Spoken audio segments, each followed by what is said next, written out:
Hi everyone, this is Mohi from the Bar Model Company.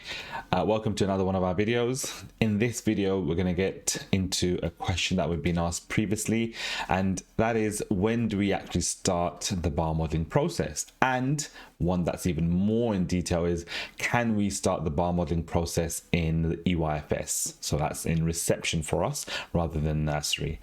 So that's a really good question that I was asked once by a teacher via email. I think there was some pressure possibly from their leaders in the school. The management team felt maybe that, using the bar model approach should start from EYFS, reception onwards, and they felt a bit uneasy, let's say, about the whole process starting in such an early stage. Whilst it's quite a formal approach, you can consider it as, right? And so how does that work? Is that even possible? Should that happen? Is that recommended by the bar model company?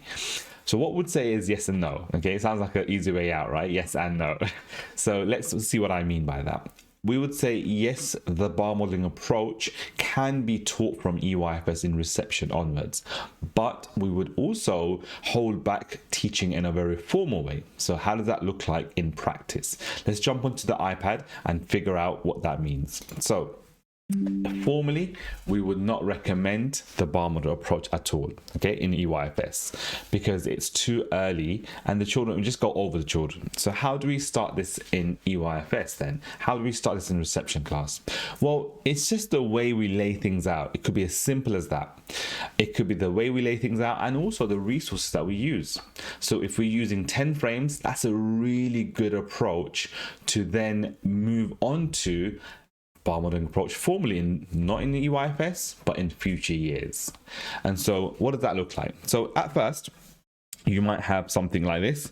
You might talk about, there are some turtles, okay, or tortoises on the beach. There we are. Let's add a few more here and maybe 2 more. There we are. There are some tortoises on the beach. Is it turtles? I have to correct myself somehow, somewhere in this video. So someone can comment in the comments section. Should I say turtles or tortoises? Is it one American and one British? I don't even know. Okay, so let's have a look. Okay, so we've got 1, 2, 3, 4, 5 turtles and 1 crab on the beach. Can we see that, class? How many turtles do we have? Did we say there are 1, 2, 3, 4, 5? There are 5 turtles on the beach. And how many crabs? 1 crab. Do we have more turtles or do we have more crabs on the beach? We can see there are a lot more turtles on the beach, right? How many more turtles are there? We can see that there are this many more turtles. How many is that? There are 1, 2, 3, 4 more turtles on the beach. And so starting off with just a basic picture here, we can lay out the turtles in other ways, right? We can just put them in any way we want. But the way I've decided to put them is more in line with the bar model approach, right? And so we can see that the bar model approach here just doesn't even look like a bar. There is no bar. But the kind of examples we're going through, the nouns we're using maybe as well, is showing us a bar or 2 bars in this case. So those of us who are quite inclined to using the bar model approach or have seen it used a few times, we can see straight away this looks like the comparison model, right? We can see a bar here and another bar here. And we know that the difference is here. So we talked about a difference in our previous videos. And so we can even see a difference here. So at an early stage in EYFS, we're not using bar model approach formally with the bars, but we're trying to discreetly introduce the bar modeling approach in children's eyes and their minds without actually talking about the bar model approach, okay? But also the language we're using, really what we're doing is the way we've laid out the bar models or the actual pictures here is helping us to introduce language and make that easier to understand, because otherwise it can be challenging just to say this is more, right? But visually you can see exactly where the more part is in the bar model here.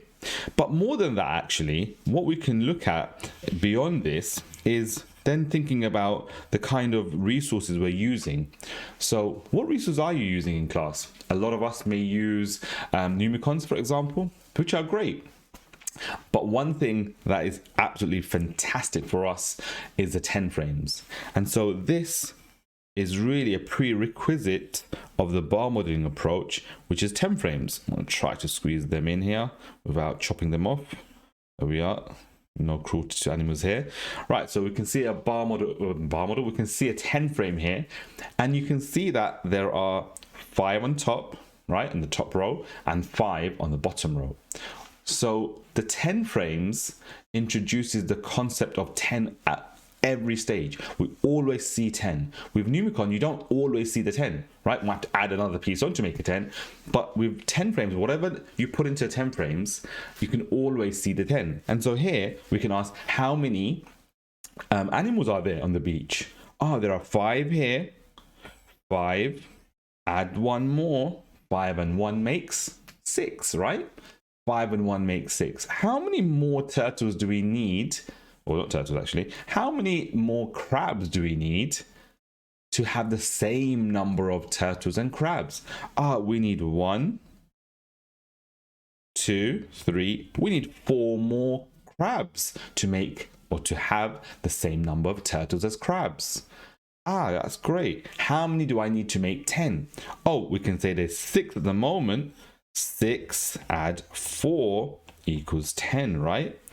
The more we see these images of 10 frames and 6 like this, and there's 4 missing, or 6 in another way, but there's always 4 missing, the more children will realize and recognize their number bonds. And so 10 frames are absolutely fantastic. We've got a few videos of schools using them when we've gone in and recorded them. So have a look at those. If you can't find them, leave a comment at the bottom and I'll try to get the link for you. And you can see how and why the 10 frames are so useful, because the 10 frames in itself, I put the bar models on top of the animals here, and you can see the bar model approach there. I put the 10 frames on top, you can see how we use the 10 frames. But that also means that the 10 frames really are a way that we can then introduce the bar modeling approach, because the 10 frames are used in year 1 as well. And then when we start to officially start using the bar modeling approach more in year 2, then they can see the link between the 10 frames, the way we've laid out our animals here, to the bar model approach that we're going to be looking at in the future. So hopefully this is a short session. These are quick videos for our pedagogy, understanding the art of teaching. And so this is another short video just to kind of give you an idea about where and when, how we can introduce the bar modeling approach in EYFS in reception class. So if you found this video helpful, please leave a comment and like our videos, and please subscribe to our channel. And if we can do anything else for you, please just let us know. We supply CPD all across England and internationally, so we've gone all around the world to deliver some amazing CPD sessions. So we're going to leave it there. Take care, everyone. Have a lovely 2023, and we will see you in your schools very soon. Take care. Bye.